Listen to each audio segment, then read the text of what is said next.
Okay, so how do you read food labels for sodium?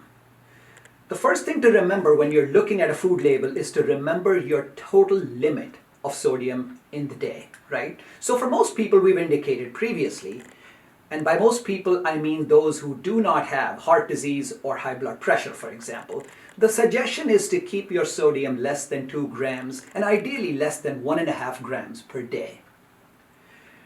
So then look at the serving size. That's where you begin on a food label. That is what is listed on the label, and you must look at that because that's what indicates how much one serving size has, and that's what's listed on the label.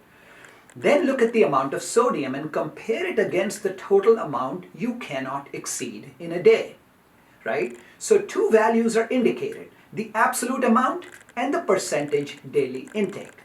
I have already indicated to you before how to interpret the absolute numbers. The other number is the DV, or the percentage daily value.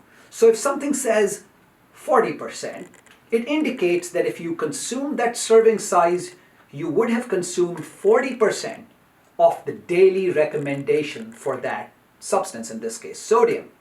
So in the context of salt, if the DV is over 20%, it typically indicates that the food item is rich in sodium.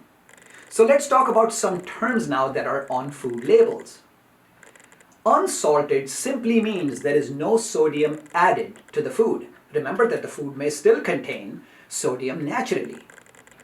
Now this is an important one. Sodium free means a serving that has less than 5 milligrams of sodium. Low sodium indicates that a serving has 145 milligrams or less of sodium.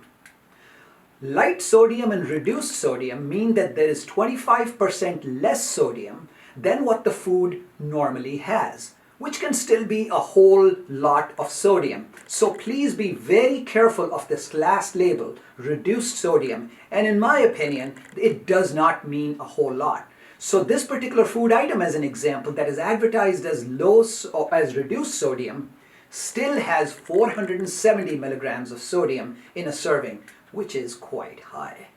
This is your one drop of knowledge on reading food labels for sodium.